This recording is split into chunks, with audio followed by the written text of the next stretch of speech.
Student, welcome to online class. In our previous lecture, we are discussed about air, a natural resource. Now, our next topic is rain. Rain is also a natural resource. When rain के बारे में पढ़ने से पहले हम discuss करेंगे कि cloud formation कैसे होती है. How clouds are formed. When water bodies are heated during the day, a large amount of water evaporates and goes into the air. Some amount of water vapors also get into the atmosphere because of various biological activities. These air also gets heated. जब water bodies में क्या क्या आ जाता है, हमारी rivers, lakes, ponds, sea etcetera. जब ये पानी दिन के टाइम में गर्म हो जाता है तो वो इवेपोरेट होता है, वाटर इवेपोरेशन होती है और एयर में चला जाता है. Some amount of water vapours also gets into the atmosphere because various biological activities. बहुत से वाटर वेपर्स ऐसे हैं जो एटमोसफेयर में प्रेजेंट होते हैं बहुत सारी बायोलॉजिकल एक्टिविटीज़ के through. This air also get heated. The hot air rise up carrying the water vapor with it.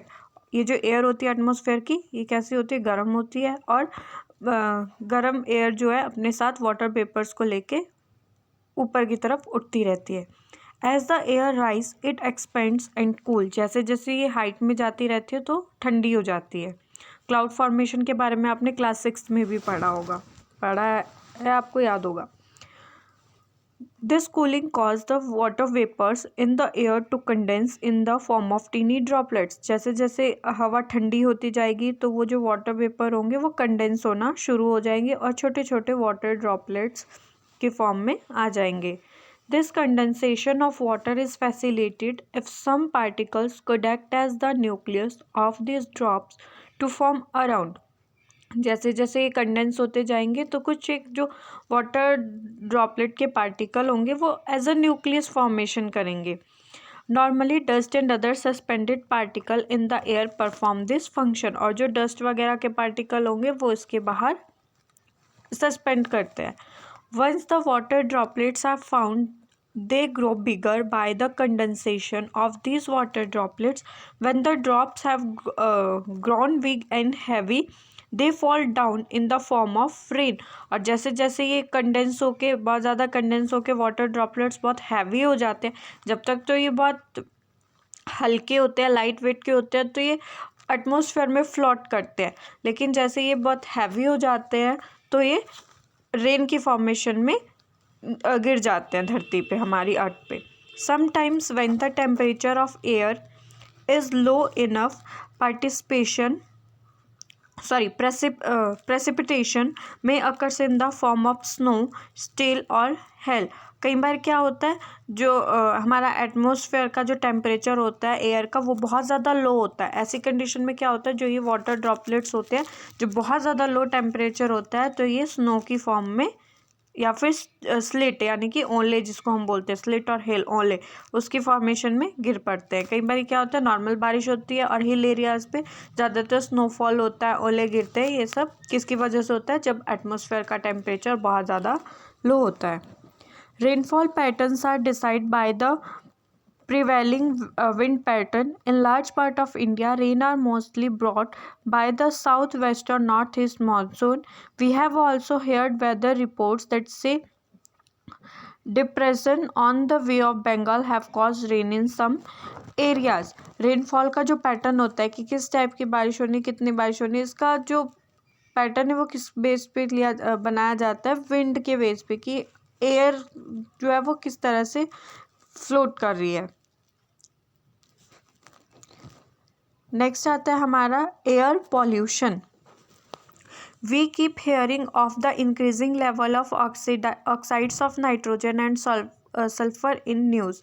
People often bemoan the fact that the quality of air has gone down since their childhood. How is the quality of air affected and how does the change in quality affect us and other life form? देखो जैसे जैसे population increase हो रही है तो क्या और हमने सुना है कि जो नाइट्रोजन के ऑक्साइड है, सल्फर के ऑक्साइड्स है न्यूज़पेपर में, कि उनका लेवल जो है बहुत इंक्रीज़ हो रहा है. जब हम छोटे होते थे तो हम सुनते कि जो एयर का पहले का जो वातावरण था, एनवायरनमेंट था, वो बिल्कुल अलग था और अब बिल्कुल अलग हो गया है। ऐसा क्यों हो रहा है, क्यों अफेक्ट हो रही है एयर, क्यों चेंजेस आ रहे हैं एयर में? The fossil fuel like coal and petroleum contain small amount of nitrogen and sulphur. ये जो फॉसिल फ्यूल्स होते हैं जैसे कोल, पेट्रोलियम हो गया, इनके साथ क्या होता है, बहुत मतलब स्मॉल अमाउंट में नाइट्रोजन और सल्फर प्रेजेंट होते हैं। When these fuels are burned, nitrogen and sulfur too are burned and this produce different oxides of nitrogen and sulfur। अब देखो कोल और पेट्रोलियम में नाइट्रोजन और सल्फर के ऑक्साइड होते हैं, तो जब हम नाइट्रोजन और इन कोल और पेट्रोलियम को जलाएंगे तो इनमें जो सल्फर और नाइट्रोजन के ऑक्साइड है वो रिलीज होंगे।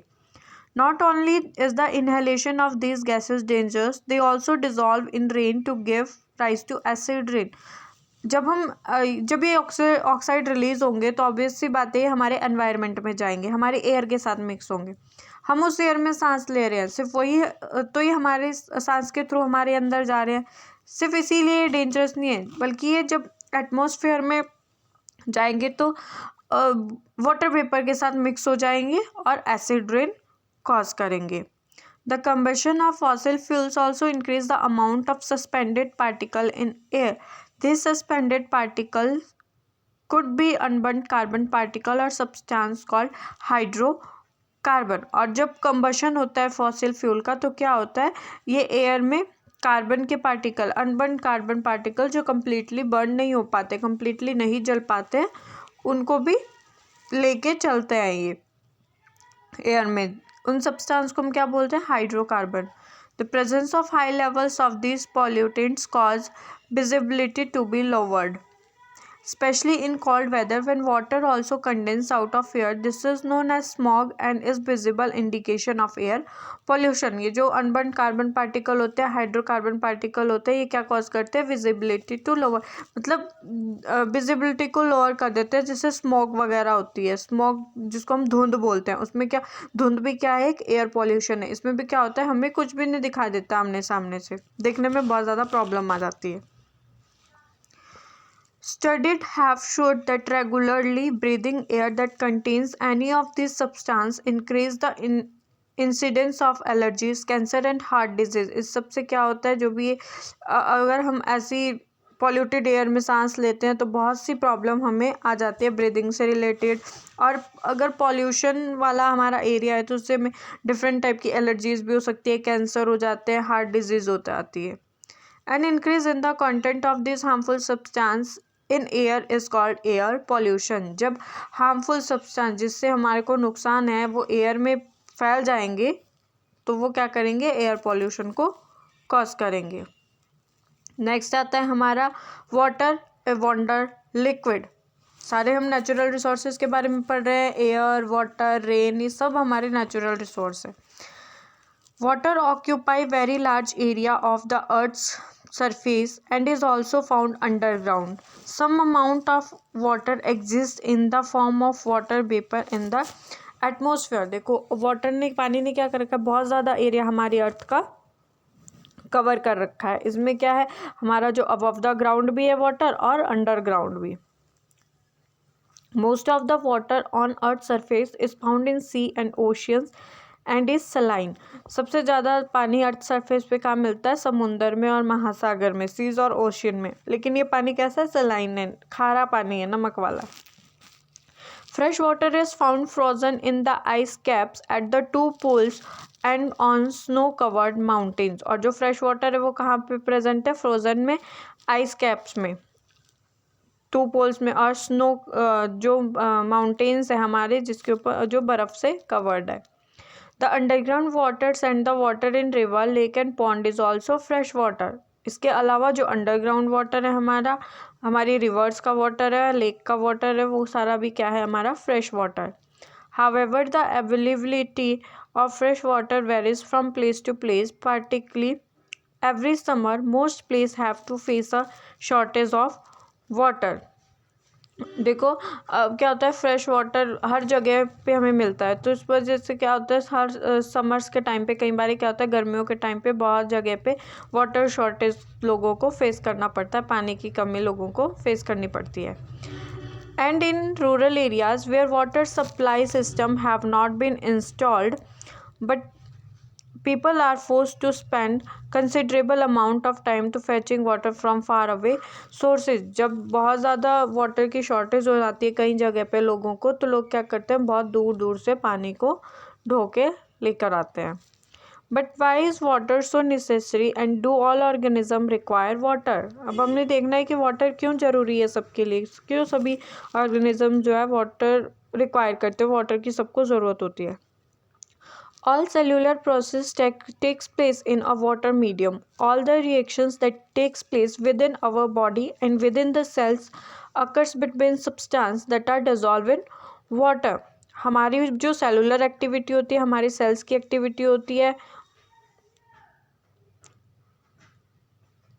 all the reactions that take place within our body with the cells occur between substance that वो सारी सेल्स की जो एक्टिविटी होती है वो कब होती है, जब सेल्स के जो भी सब्सटेंस होते हैं वो वाटर में डिजॉल्व होंगे. Substance are also transport from one part of the body to the other in a dissolve form. जो भी सब्सटेंस हमारी बॉडी को चाहिए, जिससे हमें एनर्जी मिलेगी, हमारी बॉडी की ग्रोथ होगी, वो सब तभी एक पार्ट, बॉडी के एक पार्ट से दूसरे पार्ट तक ट्रांसपोर्ट हो पाएंगे अगर वो सब्सटेंस डिजॉल्व होंगे बॉडी में. Hence organism need to maintain the level of water within their body in order to stay alive. इसीलिए वाटर की ज़रूरत है किसी भी ऑर्गेनिज्म को जिंदा रहने के लिए. Terrestrial life forms require fresh water from this because their body cannot tolerate the get rid of high amount of dissolved certain saline water. जो टेरेस्ट्रियल लाइफ है, यानी कि जो हमारी लाइफ है, जो हम लैंड पे रहते हैं. टेरेस्ट्रियल लाइफ कौन सी होती है? लैंड की लाइफ, जहाँ हम बिल्कुल लैंड सरफेस पे जो लाइफ होती है. इसमें क्या होता है, जो टेरेस्ट्रियल लाइफ होती है वो सलाइन वाटर में, यानी कि नमक वाले वाटर में सरवाइव नहीं कर पाते हैं. Thus water source need to easily accessible for animals and plant to survive on land.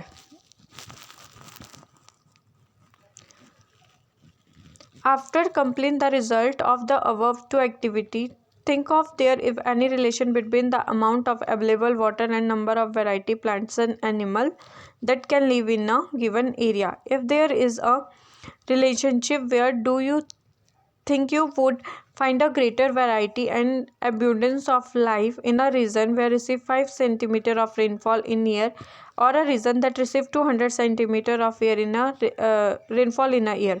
Find the map showing rainfall patterns and the atlas and predict which state of India could have the maximum biodiversity and which would have the last. देखो, अब जो water की availability होती है, जहाँ पे ज़्यादा बारिश होगी वहाँ पे ज़्यादा बायोडाइवर्सिटी होगी, जहाँ पे बहुत ज़्यादा कम होगी वहाँ पे कम बायोडाइवर्सिटी होगी. तो the availability of water decide not only the number of individual of each species that are able to survive in a particular area, but it also decide the diversity of life there.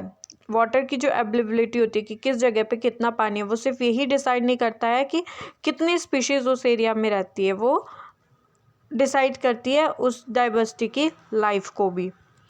Of course, the availability of water is not the only factor that decide the sustainability of the in a region. Other factors like the temperature and nature of soil also matter.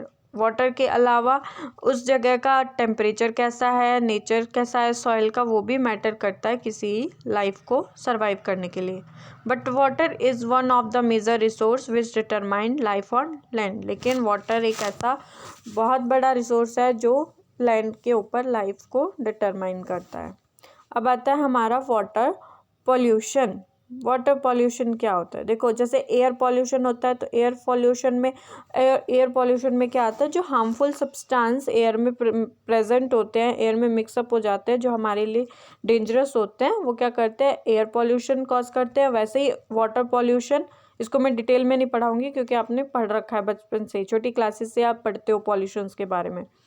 तो जैसे air pollution होता है जब harmful substance air में mix हो जाते हैं, वैसे ही जब हार्मफुल सब्सटेंस वाटर में मिक्स हो जाएंगे, वाटर बॉडीज़ को डिसइंफेक्ट करेंगे, तो वो वाटर पॉल्यूशन कॉज करेंगे. और अगर हम वही पॉल्यूटेड वाटर को यूज़ करते हैं, उस पॉल्यूटेड वाटर को पी लेंगे, तो हमें डिफरेंट टाइप की डिजीज़ हो जाएगी।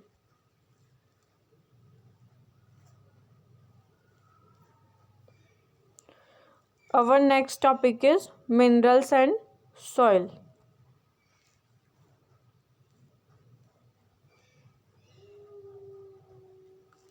Next topic mineral riches in the soil, इसको हम नेक्स्ट क्लास में डिस्कस करेंगे। Thank you.